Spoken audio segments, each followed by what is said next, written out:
Edo boys and girls, or whatever you identify yourselves as. This is a very special edition of Nochoftes because, as you guys know, or you should know by now, we have a Patreon where for €3 a month, we do analysis videos, we do additional content, and I haven't done one for this game. Not for the Patreon anyway, but this is the one. This is for all of you to watch it for free. Because this is the type of content that you see regularly. And this is the type of content where our patrons can go back and say, see, Stel was right. Stel was right. And it's happened quite a lot this season. So, sign up, €3 a month. Link is in the description. Don't forget to follow us on Instagram at Nochoftes. We also have a YouTube membership where we have Vengeance is Mine and Tell the Truth and Shame the Devil. And for those of you who already are subscribed to the YouTube members area, you'd have seen every single episode of Tell the Truth and Shame the Devil from back in 2024. All the things that we discussed, whether it be the bad PR, the gaslighting, the lies, everything. It's all there. So if anyone at the club is watching and you want to see what Stel has said in the past that has made some people pissed off, it's all there for less than €1. You know, it's all there. It's all in HD, 4K, whatever you want, on your big screen. Whatever it is. Anyway, don't forget to like, subscribe, and tell your NOUNA. Tell your NOUNA. I've actually started talking to mine again, believe it or not. She's cool. Unbelievable. Smash that like button and comment. So, what is Stel going to say? Well, Broda Bola, the comic says, Broda Bola, I didn't appear on the pod the other day because my daughter's been doing Greek dancing lessons for about 2-3 years. And this Saturday was the big party that they do every year. And it was either do the podcast and be in a bad mood or see my daughter embrace her culture and her tradition. And I'd rather do that because family is more important than this fucking team, especially how it's being run. I'm not going to waste any of my fucking time. But because I'm a podcast host and I've got this analysis to do, I'm going to do it for you guys right now for free. Right. Number 2. I knew we weren't going to win this game right before kickoff. And in the build-up to the game, I was saying, this is the worst Apoel team in the last 4 years. If we play the same way as we did against Buffalo, rough them up, get stuck in, play to the capabilities that we do have, we could steamroll them. Because defensively, Apoel have been absolutely pony lately. If you watch the game against Ari the other week, where Chebak turned off, didn't know where Montenor was, Gogorin walked from the halfway line, dinked it over the keeper. Ball watching personified. But unfortunately, our team played nothing like we did against Buffalo. And I knew we were going to lose the game the moment I saw this. Check this out, boys and girls. This was the moment I knew we're getting nothing out of it. I've seen you, my friend. Long time no see, even though we're on the same fucking island. They probably live in the same city. Hugging your opponent's head coach because you know him. Angaliers. In front of the cameras. Now, we've spoken about mentality on this podcast for years. This guy that was doing his whole hugger best friend day. You know, it was International Women's Day on Saturday. I don't know what was going on there. I don't know. But this is the guy that was talking about mentality after which game was it? Was it Rapid Vienna or I can't remember which game it was. He was talking about mentality. That's the mentality. Now, if you want to show your friends some love, fine. Do it somewhere private or maybe go to their dressing room before the game and say, hello, mate, this and that. I can't do it out there because obviously it's a big derby game. But hey, let's do it in front of the cameras. For why? And this goes back to the things that I've been saying for God knows how long. Again, go to the YouTube members area. Tell the truth and shame the devil. I was saying it's all about prosopo, PR. That's all it is. We're a nice team. We've got nice people. We welcome everyone, even if you do like 15-year-olds. We welcome everyone. That's the mentality. So what was it? A show of affection because he's his friend and he's so proud. It's a moment that's going to unite both clubs. What did they think that was going to be the thing that united every Apoelista and every Omonoia fan? That these two coaches hugging it out, and it just shows that there isn't really any rivalry anymore, and we can all get along. Sure, we can get along, of course, but this is a derby game. It's a fucking derby game, and these men are fucking hugging it out. Like, okay, so that's when I knew straight away we're done. We're done out here. Because if I had coaches doing that, what message is he sending out to the players? Then I saw the huddle before the game. I'm seeing our players, huddling around each other, talking, and I'm seeing them like with Belichick, like fucking. Well, straight away, there you go. There's two things. So then the whistle blows. Then the whistle blows, and all hell breaks loose. Because let me show you why them lot deserved it more than us. Let me show you why them lot wanted it more than us. Because you don't have to be a podcast host or an analyst to have seen that they wanted it more. They meant more to them. And yeah, people are going to say to me, well, yeah, they're licking their wounds. They sacked their head coach and they got a point to prove because the fans are upset. It doesn't matter. It doesn't matter. Because that type of performance that those players put in, they should have been doing it every game this season. Same with us against Buffer. Those players, for them and for us, have been cheating all the fans all season. Because that performance we put in against Buffer was the best performance I've seen in years. Years. Right? And that should have been the case from match day one right the way to the end of the season. That type of desire, hunger, commitment, that should have been there from moment one. And the same goes for their players, because those players have been shafting their fans. The fans have been paying for their season tickets and attending games home and away. That kind of performance. So works same for us, it works same for them. But let me show you, because as I said, you don't have to be an analyst or a podcaster to have seen this footage and to see the game, to see the desire, the determination, the hunger, the fight, the camaraderie, everything. Check it out. Outfought and bullied, because that's what we were. Check this out. They got the ball. They might lose the ball, but they want to win it back. Here we go. Lost in possession. 2 or 3 players hounding one of ours. All right, they concede a free kick, but they're letting their presence known. Get stuck in. Right there. 1v1. Calls us to make mistakes. Here we go. They lose the ball, but check this out. Smash. That's what you need to be doing. Smash again. Why not? There's nothing wrong with it. This is football. If you don't like it, I don't know, go watch Teletubbies. Smash your opponent. It's a derby game. I didn't see that commitment from us the other day. It's ridiculous. And check this out. Just 2v1, doesn't matter. Fight, win the ball, win it back, recycle it, do something with it. If you lose it, try win it back. Look at Drazic here, loses possession. I'm going to talk about him later, but at least he wins the throw-in, presses us, pushes us to further out the field. But there was 150, 200, 300% commitment from their team.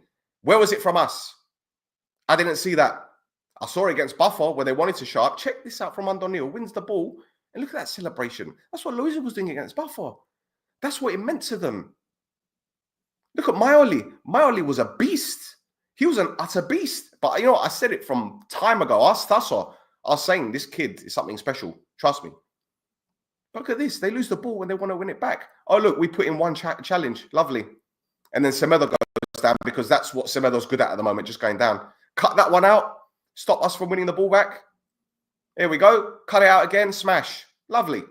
And again, this is against my team. And I'm actually enjoying seeing a team get stuck in. Might be against us, but you know what? That's what you have to do to win games. Tell them where you're from. Stick it in. Shove it in if you have to. Look at that. Bosh, have it. That's what football's about, man. I don't care. None of that tiki-taka bollocks. Sorry. It's a man's game. No disrespect. Get stuck in. And now, they're 5v5. It's 5v6, actually. 5v6. And they get the ball in the box. And check this out. Unmarked. Ball watching. Pathetic. It's embarrassing. But which analyst at Omonoia is going to be telling their players about this shit? Huh? Which person at Omonoia, a member of staff, is going to look at this footage and say, guys, you were bullied against Apoel. They bitch slapped you all over the pitch. Not one of them. Why? Because they don't want to hurt the players' feelings. Players have got feelings. Pussies. This is why this club has been failing for years. Shit mentality. Bollocks. Gaguli. Grimman on the guy. But you know what? Good luck to him. He's leaving today. Hopefully he goes and gets his move and he betters himself at a bigger club. A club that deserves a player like him. A club that deserves a player with fight and ambition. Because this club doesn't. Because the lack of ambition starts from the top. So good luck to him. But he didn't get any fucking service. And check this out. Here's the uncle trying to shield the ball. Can't do shit. Can't shield nothing. Can't even shield his fucking eyes. Can he? Because the contacts will come out. But we were fought. Battered. Left, right and centre. And again, I hate them. Yeah. They're our biggest rivals. But I have to respect them for putting in that shift. Because that's what you have to do in a derby game. That's what you have to do in every game. But most importantly, in a derby game, you make a mark and you leave a fucking mark. But we didn't do that. We didn't fart near him. Didn't even breathe near him. This is Alium trying to win the ball back. They look 2v1 and they still fucking win the ball. But check this. Bosh, have that. Take it back. Listen, it's relentless. And that's what you look at. Kicking the ball away in frustration because it weren't working out. Look at that. Check back. 35 years old. Out-muscling a 20-year-old. This is pathetic. But how many times do you need to go on about this? Stick it on them. Stick it on them.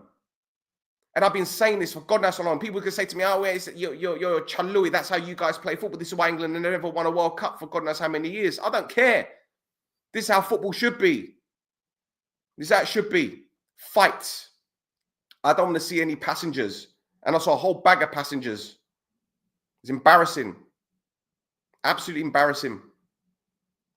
But you know, I've actually lost a bit. I've lost a bit now. Shit. Hang on, let me have to bring it back. See, this is the annoying thing about fucking StreamYard. I can't actually see what I'm doing here. Hold on, guys. Give me 2 seconds. Give me 2 seconds.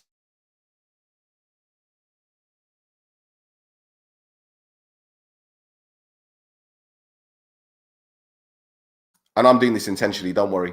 These are the same clips. In fact, for some reason, instead of fucking pausing it, I let it run like an idiot. So rather than... Hang about, we're done. Doesn't matter. This is the joy of doing things live. I don't have a production team with me here. Is this what? Oh, for fuck's sake! Right, here we go. Okay. This is why I need a producer with me, man. This is why I need a producer. See, again, the joys of live streaming. It is what it is. Anyway, so you've seen the next tagline: dunking Drazic, because Drazic dunked on us. Yeah, Drazic dunked on us. And you know what? He gets a lot of criticism. Just like Dura got loads of criticism for Omonoia. Do you remember that? When people saying he doesn't score enough goals. He doesn't, he's not a killer. That's not his role. But he's a centre forward. No. Because the role of a centre forward has changed. And let me educate some people, because some people need to be educated, right? Think of the top 5 centre forwards in the world today. Haaland, Kane, Lewandowski, who else? Which other centre forwards have I missed out? Centre forward. And I'm talking about Bagsman, killer. Who? Don't tell me Mo Salah, he's not a centre forward. Darwin Nunez? Tell me. So which centre forwards are there? You could probably think of 5 top centre forwards out there in the world. And I'll tell you why this role has changed. Why you can't find the killer anymore. And it's pretty simple. And again, educate people. For many years now, we're talking at least, 7, 8 years? A lot of clubs have gone with 4-2-3-1. One player up front, and their job is to hold up the ball, to be physical, and yet to score goals, to be a pest. to drift out wide, drop deep, collect the ball. That's why the typical centre forward is dead now. Very rarely do you find a bagsman like you did back in the day, like Shearer, like Van Nistelrooy, Andy Cole, Ian Wright, Batistuta. Those strikers don't exist anymore because teams have been playing 4-2-3-1 for many years, and they've been doing it at academy level as well. So they're going 4-2-3-1 at academy level, and they wonder why they don't produce any centre forwards. Because it starts from grassroots. Same as mentality starts from grassroots. Anyway, I digress. So Drazic, while he is a traditional centre forward, he's the traditional hold-up player now. And he fucking bullied us. And no one's talking about this guy. They're talking about Maoli, how well he played. And yeah, he was a brilliant player. Maoli, fantastic. But Drazic, what he did off the ball, his physicality, the fight, the pressing, winning free kicks, winning throw-ins high up the field, dropping deep to collect the ball to challenge. He was sensational against two of our central defenders. He made them look like mugs. Utter mugs. There you go. He dunked on us. Yes, he did. And this was what? The 3rd minute? There you go. Fucking hell, press. Press and press and press and work hard. Stick one on them if you can. Bosh, thank you. Hold him off, hold him off. There you go. Win a free kick if you can. Wins a throw in. There you go. Loses possession. But you know what? He fights to win it back. And they win a throw in further up the field. So he worked hard. He worked tirelessly. And players like him are underappreciated. Look at that. He's playing off the defender's shoulder, moving into a wide area. And yeah, okay, you get shoved off the ball, fine. But the fact is, he's working hard. And people don't see these things. They just look at stats. They just look at goals. They look at assists. That's some kind of fucking weirdo on TikTok, you know, making these compilations. But I'll tell you what, he held his own. Check this, 1 versus 3. He's holding the ball up. He's fighting back. There you go. But he was the furthest up the field. Again, hold up play. Fantastic. Brilliant. Players like him, you got to respect. Because, you know what? He might lose the ball, but he's getting stuck in. Check this out. Get out of the way, son. Fuck off. See? Proper footballer. Real man. Yeah? Real man. He pisses standing up, not sitting down. Unlike some. I'm sorry. Facts don't care about feelings. Some Omonia fans going to say, see, you've always been a closet Apoelista. No. Facts don't care about feelings, dickheads. Our players were pussies. Look at this guy. He's got 3 players. 3 players. 3 players surrounding him. 3 around him. And he still gets the ball out wide. 3 players. And he holds them all off. Where was that from our lot? Huh? But again, it goes back to mentality. Because our coach is hugging their fucking coach. That's the mentality.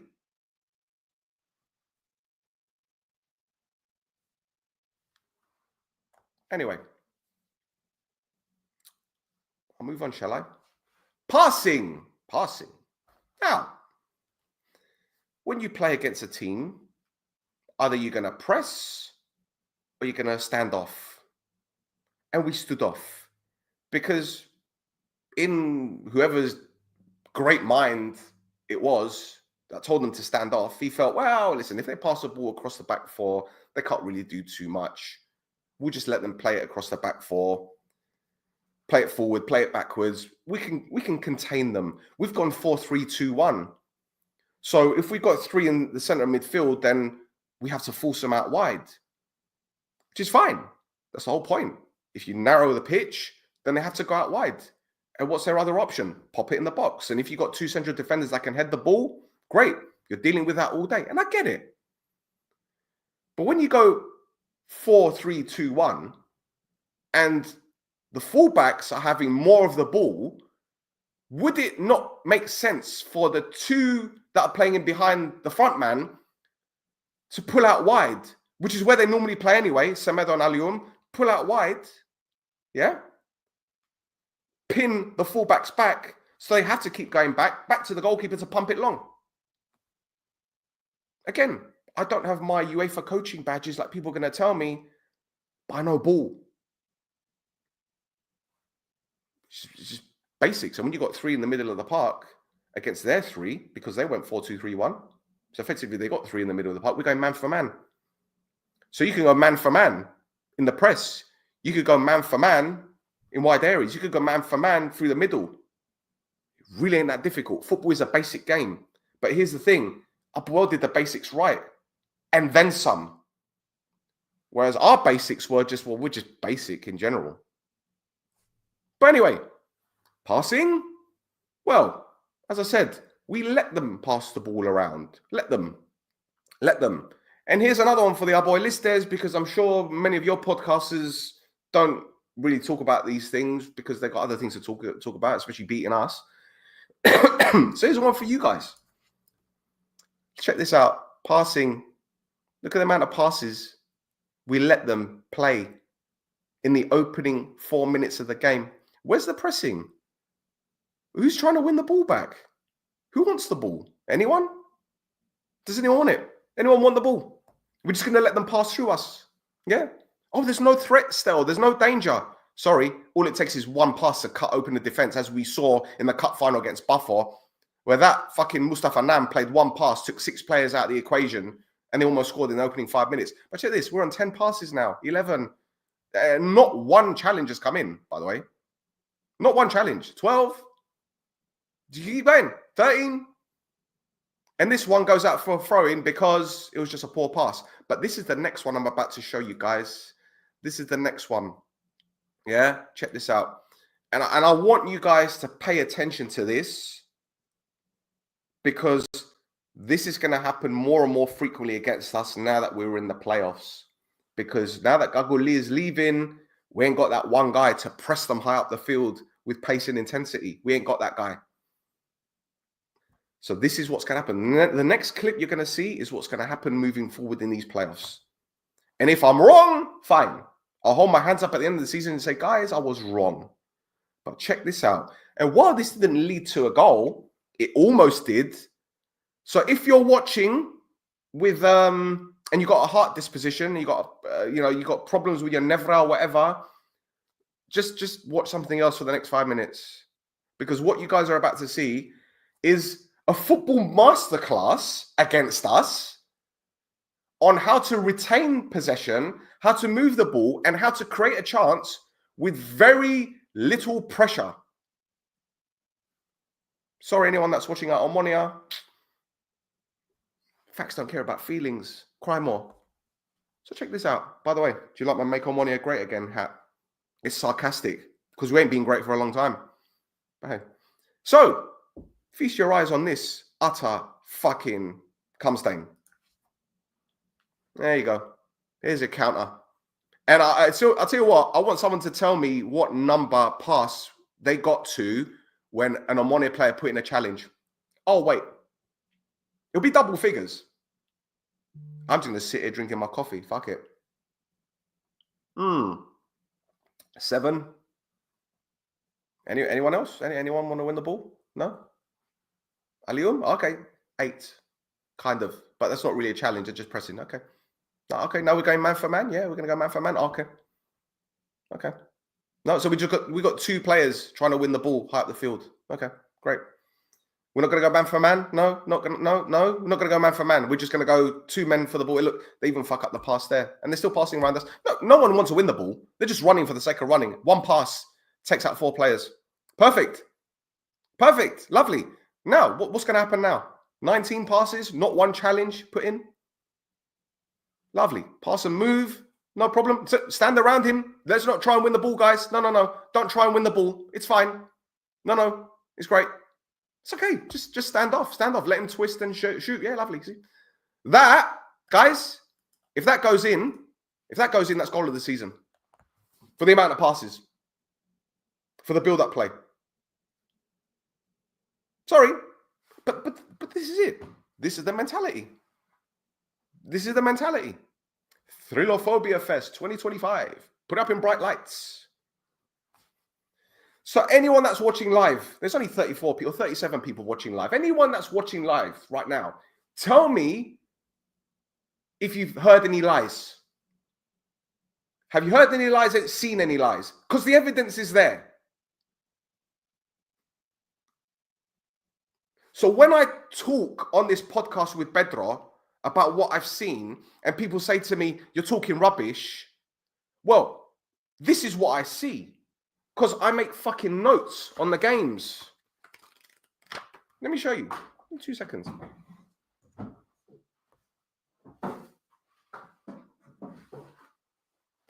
These are books of notes that I've made for almost 2 years of football. Ella, all of this, notes from games, minute by minute, mistake after mistake.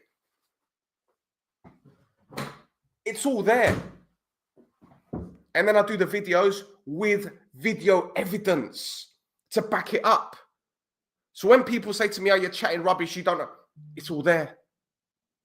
It's all there. And there's evidence for your eyes to see all of that. Facts don't care about feelings.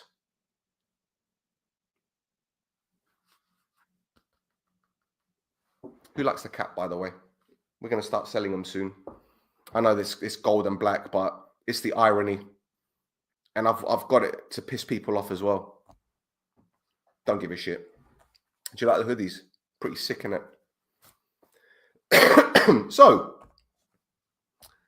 it's 26 minutes of your life you ain't going to get back, but it's 26 minutes of your life that you're starting to realize what a fucking mess that was yesterday. Oh, believe me, there's more to come. Let me run it. Let me roll it. So, pick a man and win it back. Let's play the game, guys. Pick a man and win it back. What do I mean by that? Well, when we're defending, do we mark man for man? Do we go 2 versus 1? Do we just do random pressing like we did earlier on? Apoel did it right. Pick a man and win it back. So we're on the ball. Pick a man. There you go. Pick a man. Pick a man. Stick to the man and win the ball back. It's really basic. It's basic stuff. You know, you don't have to be a fucking UEFA A licensed coach to realize these things, to see these things. I'm just a football fan, like you guys. All right, I'm involved in the game. I work in the game, but, you know, I've been watching the game for a long time. So these things come as second nature, I guess. But hey, who at this club is noticing these things? Who at this club is doing their research? And who at this club thought that Apoel would take it easy on us when their back is against the wall in a big derby game? Because when the shoe's on the other foot, we wouldn't have put in a performance like that if we had to have beaten them to prove a point. We wouldn't have done that. We just curled up in our shells. But again, mentality. Pick a man and win the ball back. Pick a man. Don't give them time on the ball. Pick a man. Stick one on them if you have to. Win it back. Safe. Safe. So I've just given you 3 instances there of evidence. 3 instances. And I could have done more. But I've already got like 10, 11 minutes of footage. I might as well show you the whole fucking game again. And gone step by step, second by second. Because that's what I did yesterday. I watched the whole thing again. Like a dickhead. But hey, this club treats supporters like dickheads, so why don't we just act like dickheads as well? Why not? If the hat fits, wear it. If the shoe fits, wear it. You know, whatever. I'll carry on. I think this is the last one. This is the last phase, sorry. I've done 29 minutes. Usually these things go on for ages, but I've done 29 minutes, and I've got the comments as well. So I'm going to bring up the comments in just a moment. So anyone that's still watching live and that's been commenting, don't worry. I'll bring them up. I promise. I've got 20 more minutes before I need to leave. So yeah. This is the coup de grace. The cherry on top of the icing on the cake. The goals that we conceded, ladies and gentlemen, pathetic. Absolutely pathetic. And you know what? Max Meyer, give him his flowers. Give him his flowers for that goal. But, wallahi, it could have been stopped. It could have been stopped.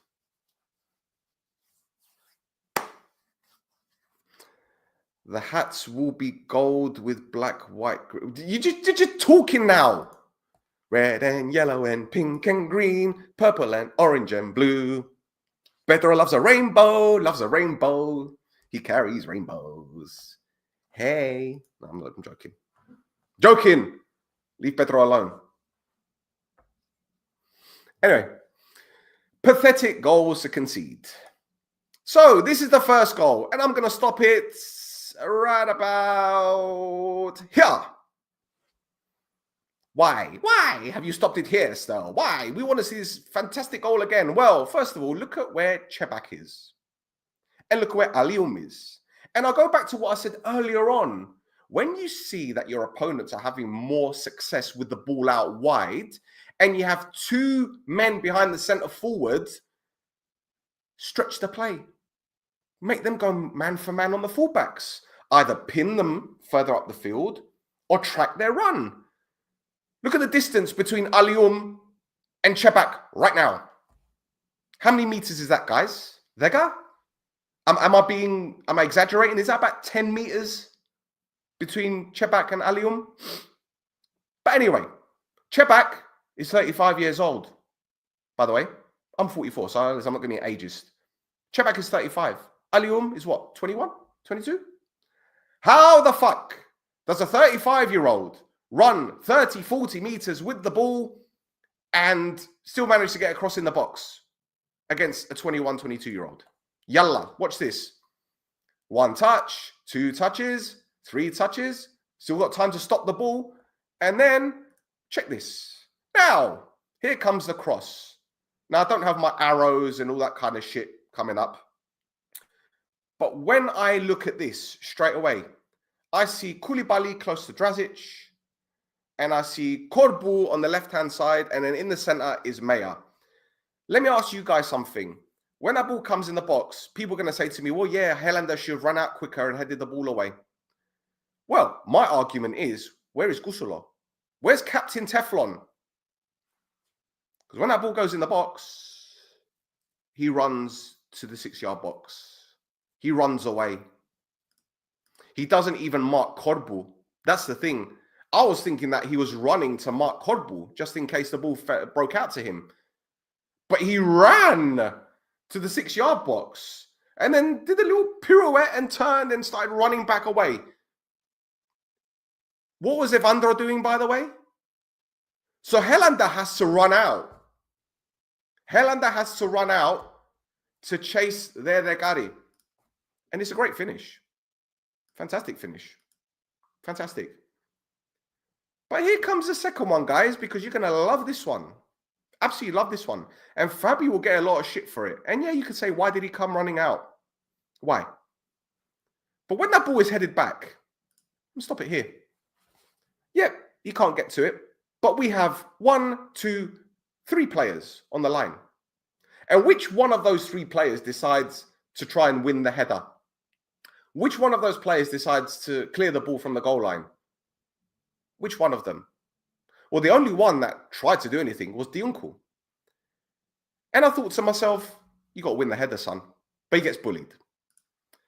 But then I saw the other angle. Guys. I saw the other angle. And when the header comes in from Ba, Chebak is on Diunku.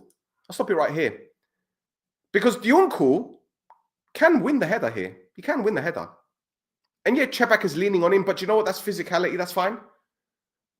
But check what Diunku does. And I'm gonna repeat it a couple times just so you lot can notice what he's done. There's that. There's that. And that is that. What does he do?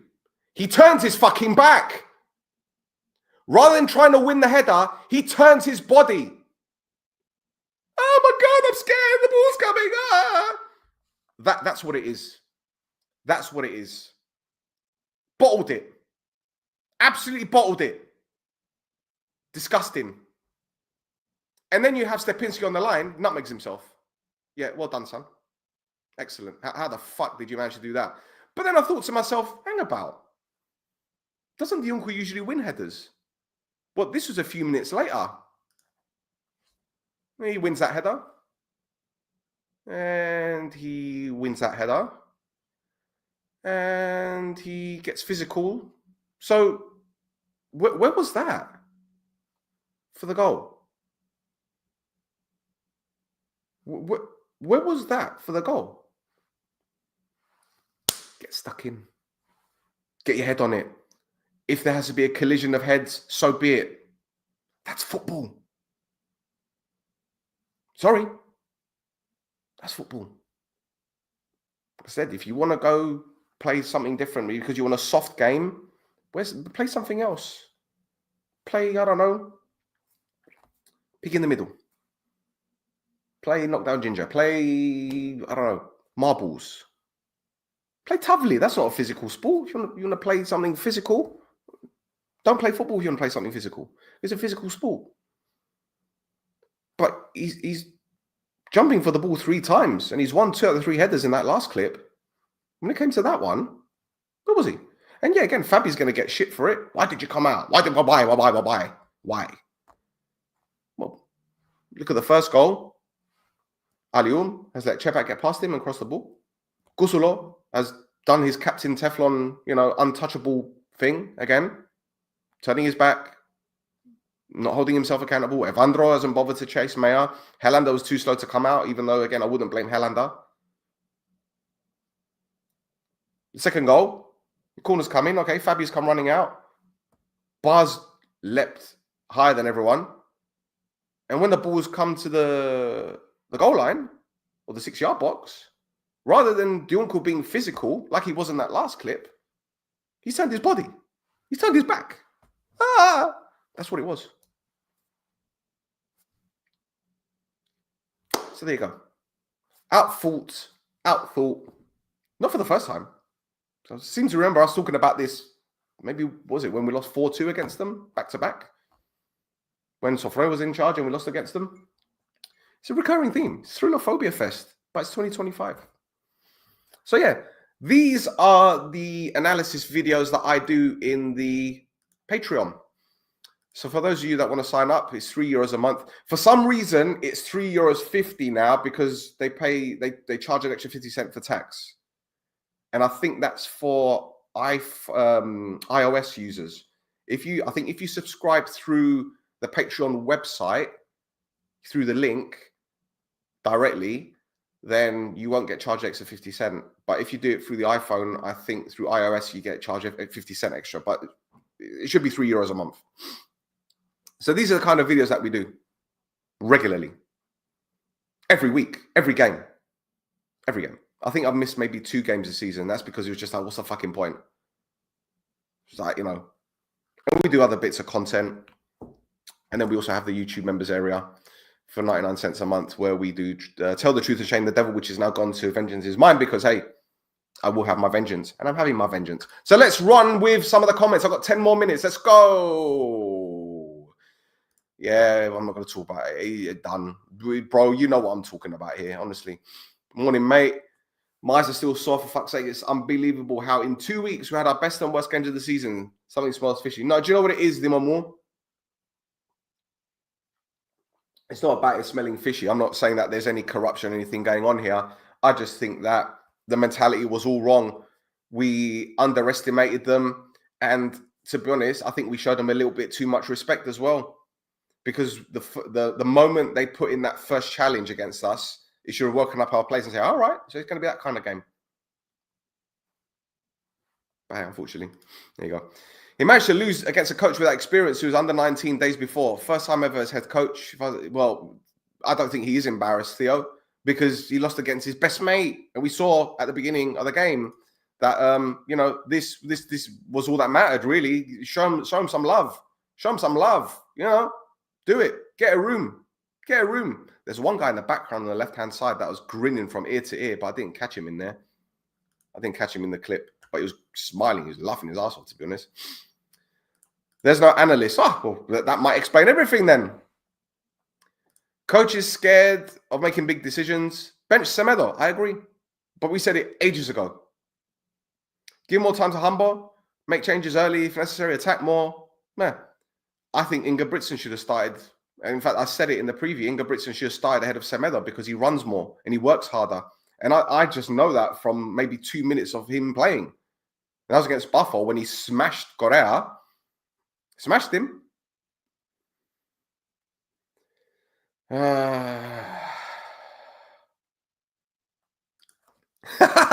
Νομίζεις ρε Παναγιώτη, νομίζεις?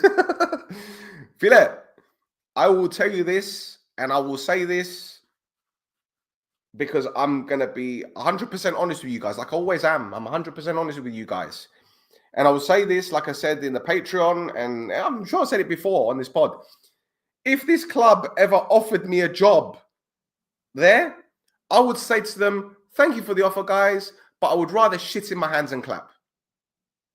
I would never work for this club. Never. Never. And you know what? Hats off to the people that work at the club and then they love the club. I would never work for them. Never. Never.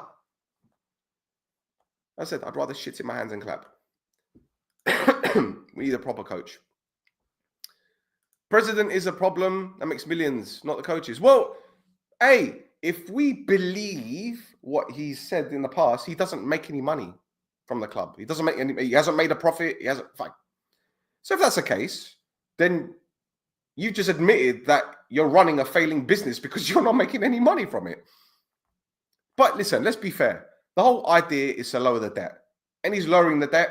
We're probably going to make about 7-8 million. Maybe 10, I don't know, maybe about 8 million from the Conference League money. Yeah. At worst, 6, right? And that's going to reduce the debt a bit more. He wants one more season of European football. Excuse me. One more season of European football like this season. And then the debt is practically gone. He's selling Gagolli. He might sell another player. So the debt will be gone by this time next year. Or let's say November next year, because that's when the money comes in, I believe, from the Conference League. So maybe November next year. Yeah, November next year, the debt might be clean. And then he can build his stadium and he'll get his 12,000 season ticket holders because people are going to be fickle. They're going to still buy season tickets. And you know what? I'm going to do another poll at the end of the season in the Facebook group page like I did last summer. And I said, who's going to renew their season tickets? And 75 to 78% of people saying, no, I'm not going to do it. And they were made 4 or 5 signings and they still renewed their season tickets. And then the poll changed. But again, this is what happens. Fans fell for the marketing. They fell for the nonsense. They signed this player, that player. They signed that Zilly. And people telling me, no, he's a quality player. Someone was saying, no, don't do it. Don't do it. It's a mistake. Forget the dodgy knee. Let's talk about the dodgy activity before joining Apoel a few years ago. But let's not talk about that. Let's ignore the fact that he did what he did. I'm not going to say anything else. But hey, what the fuck do I know? I thought image was important, by the way.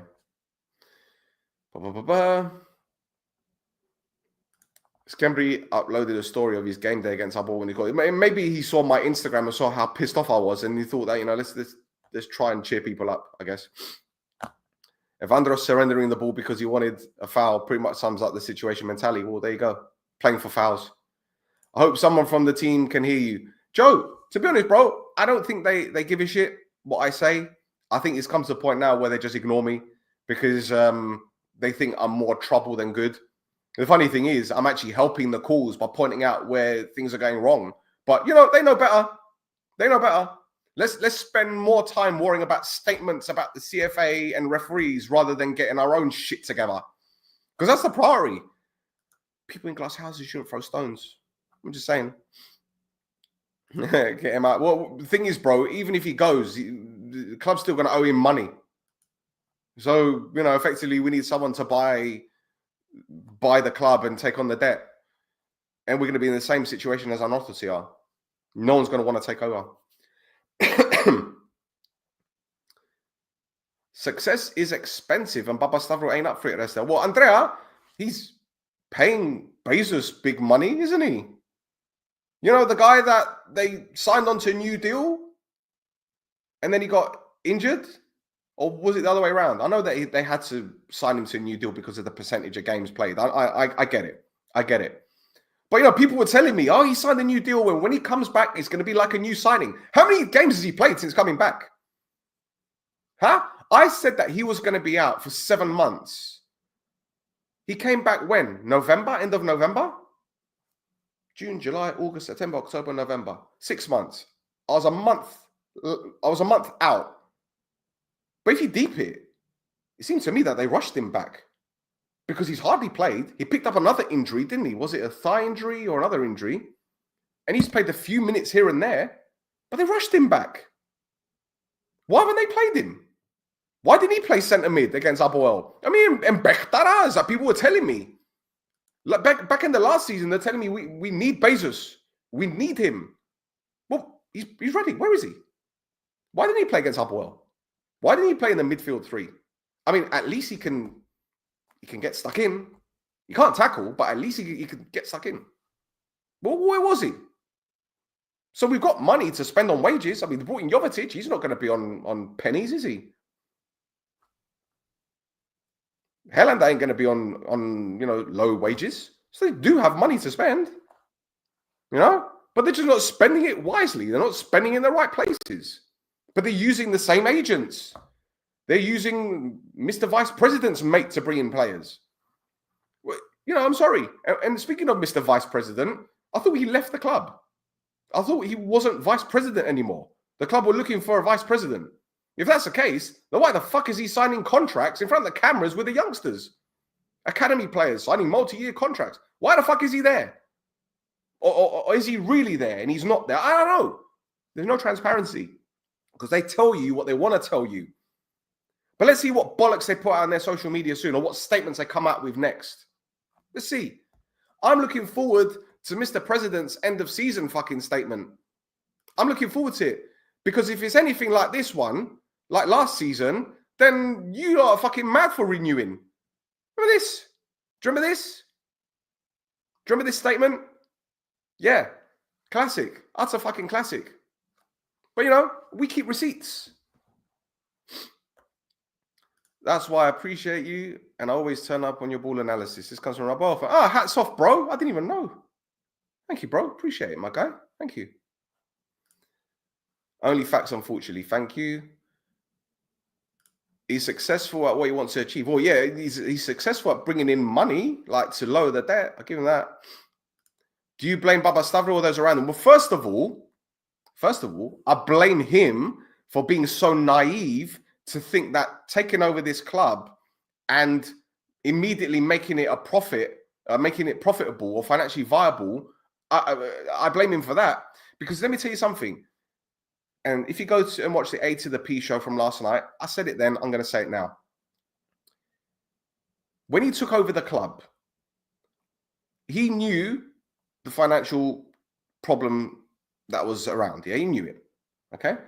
I believe in his mind, he thought, right, there's only maybe 2 or 3 teams in this league that are successful in terms of, pushing things forward. He probably thought Apoel, Omonoia, and Nochoftes. He probably thought those were the 3 teams that he has to that is going to be in the mix, right?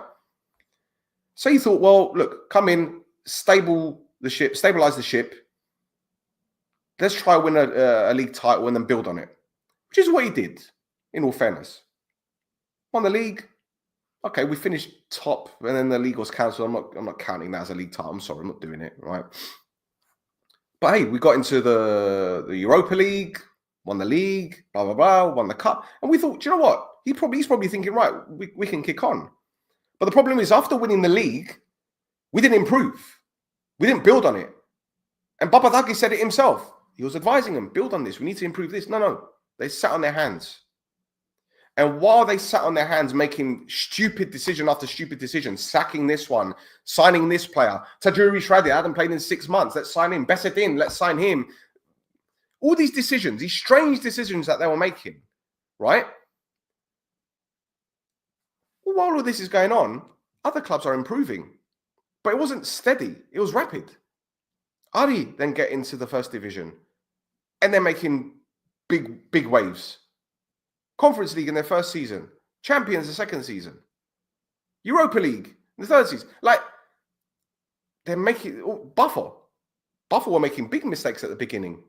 Big mistakes. Sacking this one, sacking that one, signing this one. But you know what? They brought in people that knew the game, and they brought in the right people as well. And look where they're at now. Okay, they haven't won the league. They're only, a point clear now? But still a chance of them doing it. There's still a chance of them getting through to the next round of the Conference League. And this is their first season in Europe. and they're having a better season than we've had in Europe in our whole fucking history. What does that tell you? So all these statements that this club has released in the past to say, you know, we won the league and we've won 2 cups and it's been such a successful period. What they're doing, they're effectively shitting on the last 6 or 7 decades of this club. Because what they're saying is, well, what we've done now is better than what we've ever done in the past. So we're the best. We're the best hierarchy that's ever happened. What about all the things that have happened in previous years, in the 80s and the 90s? Does that not matter? Well, no, they're gaslighting because you guys are wrong and they're right. You guys are wrong for feeling a certain way. You guys are wrong for wanting what's best for the club because they know what's best for the club. Of course they do. Of course they do. Hey, Bakic has gone, hasn't he? No one's talking about this. No one's talking about Bakic leaving. Shall we go back to the whole Bakic situation when Jesper Janssen tried to sign him, and according to Rekdal on this very podcast saying, well, we thought the deal was dead because Jesper knew that the price was too high and he said, let's forget it. And we were surprised to see Bakic showing up in training a few days later. And then Janssen gets sacked, according to the president, for taking money or whatever it is that he said. And now there's still something ongoing. So Bakic is gone now. The same Bakic that went on loan to Garmiodisa when Darabuluzi went there. But no one's questioning this. No one's asking the questions. If Jesper Janssen didn't want Bakic because the price was too high, why was Bakic brought in to training a few days later? Who did the deal? Which agent was involved? Which person at the club decided that it was a great idea to sign him? Which person at the club decided it was a great idea to send Bakic on loan to Garmiodisa? While Darabuluzi was at Garmiodisa? Like, why are these questions being asked? Why aren't people asking these questions? I'm just, listen, again, make it make sense. So yeah, I do blame him for being naive, but I also blame him for bringing in the wrong people. He didn't bring in football people. His vice president knows nothing about the fucking game. Nothing at all. Nothing. Great at bringing in commercial deals. Great. Apart from that, nada. Just a mentality. Yeah. Back to it. Mentality. There's loads more comments here. Unwise but intentional nonetheless. What did I say? Hello. He's going to announce a new stadium for a full time so people could buy season tickets. Yeah. Have you talked about the fact that this coach played to the strengths of his players instead of forcing square pegs in round holes? Mayer played where he was supposed to. Yeah, that's all. I've mentioned your team, how well they played. Don't worry about it. I feel that our team doesn't want to pay. We'll see next round. We're hard for them. Geronimo, let me tell you something, right?